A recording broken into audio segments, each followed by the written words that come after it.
నిప్పు వెయ్యగలిగే డ్రాగన్ తన స్వంత నిప్పుకే భయపడేది. ఈ కథ వింటే భయాన్ని జయించే పాఠం నేర్చుకుంటారు. ఒక పర్వతంలో అగ్ని అనే డ్రాగన్ నివసించేది. పేరులో అగ్ని ఉంది కాని అగ్నికే భయపడేది. మరో డ్రాగన్ నిప్పు వేస్తే చెవులు మూసుకుని పారిపోయేది. పిల్లలు నిప్పు ఆడుకుంటే గుహలో దాక్కుని వణికేది. డ్రాగన్లు నవ్వేవి. అగ్ని, నీ పేరగ్ని, నిప్పు చూస్తే పారిపోతావు. అగ్ని తలదించుకుని వెళ్ళిపోయేది. మెరుపులకు భయం, ఆకాశం నిప్పు వేస్తోంది. కమ్మరి సమ్మెటకు భయం, నిప్పు రవ్వలొస్తున్నాయి. వేసవి ఎండకు భయం, అన్నీ మంటలే. తన సొంత తుమ్ముకు భయం, నోటినుండి చిన్న మంటొచ్చింది. అద్దంలో చూసి బిక్క చచ్చిపోయింది. ఒకరోజు గ్రామంపై చెడ్డ డ్రాగన్ దాడిచేసింది. ఇళ్ళు మండాయి, పొలాలు మండాయి, పిల్లలు ఏడుస్తున్నారు. అగ్ని గుహ నుండి చూసింది. గుండె కదిలింది. కాని భయం. నేను వెళ్లలేను, నాకు నిప్పు భయం. పిల్లవాడి అరుపు వినిపించింది. ఎవరైనా సాయం చెయ్యండి. అగ్ని ఆగిపోయింది. అగ్ని తన చేతులు చూసుకుంది. పెద్ద పంజాలు. తన రెక్కలు చూసుకుంది. విశాలంగా, బలంగా. తన గొంతులో నిప్పు అనుభవించింది, వేడిగా జ్వలిస్తూ.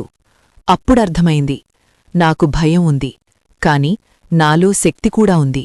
భయంతోనే వెళ్లగలను. అగ్ని వేగంగా కిందికి దిగింది. చెడ్డ డ్రాగన్ ముందు నిలబడింది. మోకాళ్ళు వణికాయి, కాని ఆగలేదు. చెడ్డ డ్రాగన్ నవ్వింది. నీకు నిప్పంటే భయమటకదా, పారిపో. అగ్ని వణికింది, కాని కదలలేదు. పిల్లలు వెనకాల ఉన్నారు. అగ్ని కళ్ళు మూసుకుంది. గొంతు తెరిచింది. అగ్ని నోరు తెరిచింది. మొదటిసారి నిజంగా నిప్పు వేసింది. ఆ నిప్పు అంత పెద్దది. ఆకాశం కాలింది. చెడ్డ డ్రాగన్ పారిపోయింది.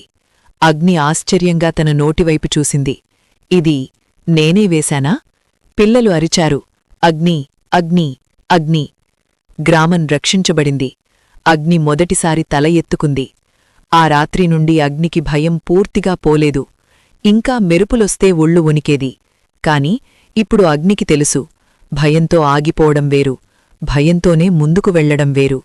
ధైర్యమంటే భయం లేకపోవడం కాదు, భయంతోనే ముందుకు వెళ్లడం. మిత్రులారా, మనందరిలో ఒక అగ్ని ఉంది, భయపడుతూ దాక్కున్న అగ్ని.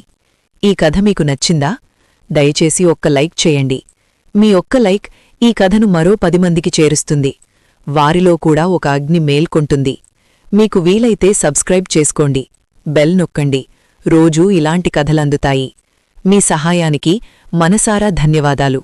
మళ్ళీ మరో కథతో కలుద్దాం.